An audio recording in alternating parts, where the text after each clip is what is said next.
Pagpakulo, kailangan may sibuyas. Para medyo magkaroon naman ng flavor yung ating chicken. Tapos, nice. paminta.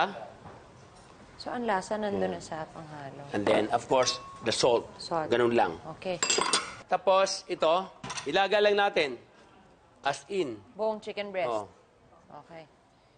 ganyan lang. Now, yan natin, shredded natin by fork. Okay. Sige, tara. Thank you. So, gagayanin lang, chef. Gagayatin lang. Sige, magtrabaho kayo. May bayad kayo pareho eh. Opo.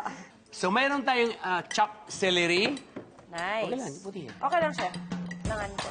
Red onion, crushed pineapple. Ito yung ating mayo, paminta, salt. Ito yung napaganda panganap buhay kasi nga toasted bread or plain bread, pandesal. Yes. Kahit anong tinapay po, pwede po. Tsaka, if you want, when you sell this, samahan nyo na ng gumawa na kayo ng Melba toast, chef. Oo. Melba toast, pieces of bread siya na hiniwa nyo ng mas maliliit, tapos tinost nyo para malutong. Pwede na to, chef. Pwede na? Yes. Okay, lagyan natin to. Alright. Ay. There you go. Jess, okay na? Thank you, Close na Jessie. kayo, Jace, ha? Jessie. Wow. Yan. So, since medyo mainit, okay, kakainin naman natin kaagad dito. Hindi, alam mo naman, medyo nagugutom na kayo, no? Chicken spread. Okay. Kung gusto mo dyan, pangalan mo, Boy Logro, Mokako, lagyan mo Manok ni Logro. Pwede yan. So, lagyan mo na natin to.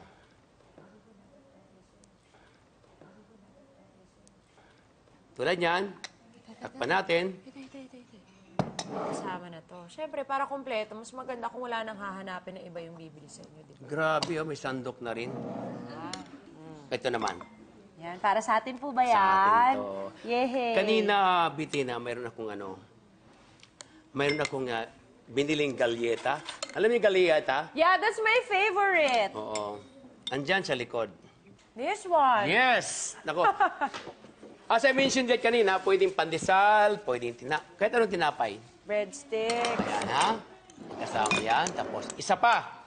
Gawa tayo ng pimientos, Bitina. So, itong ating cheese pimiento, tatlo lang talaga ang sangkap. Cheese, mayonnaise, and yung pimiento mismo. Ganun lang. Ito naman, i-chop natin yung gusto. Paano ba yun ginagawa, chef? Kunyari, syempre, kung gagawin ko siya negosyo, gusto ko i-maximize yung costing. Na mura lang yung puhunan ko. Yes. Imbis na bumili ako nung nakabotelya na, or yung mga nakakan, Yes. gagawa na lang ako. Paano po ba gumawa ng Ano mo lang, ito, sunugin mo lang yung capsicum, yung red bell red bell peppers? pepper. Sunugin mo na, sunugin yung balat. Sunog na sunog.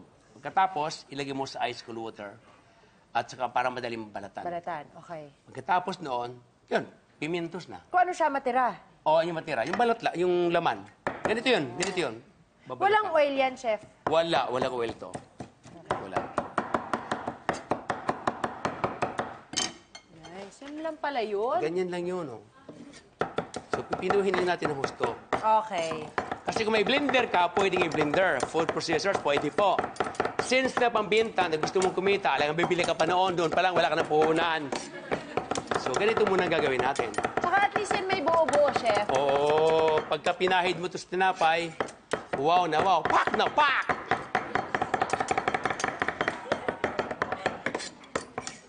So, the reason why kung bakit Bitina Oo ginaganito nga, ko, chef, tatanong ko, ba't may katas? kasi yan ang nakakapanis, yung katas na yan.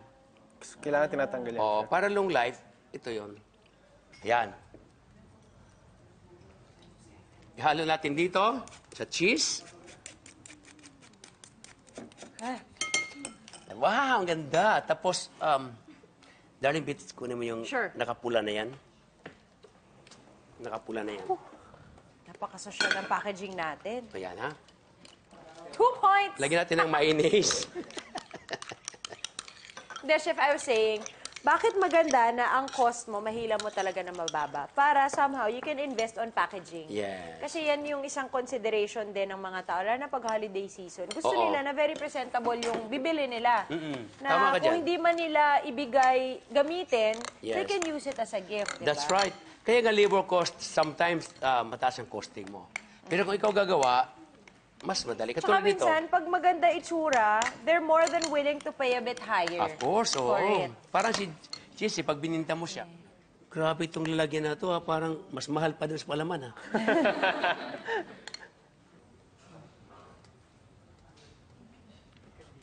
Okay. Sarap. Ay, sorry po. Wala na siyang salt and pepper, chef. Wala na kasi cheese na siya eh. Tamo may pimientos na rin. Kasi October, November, alam mo na, December.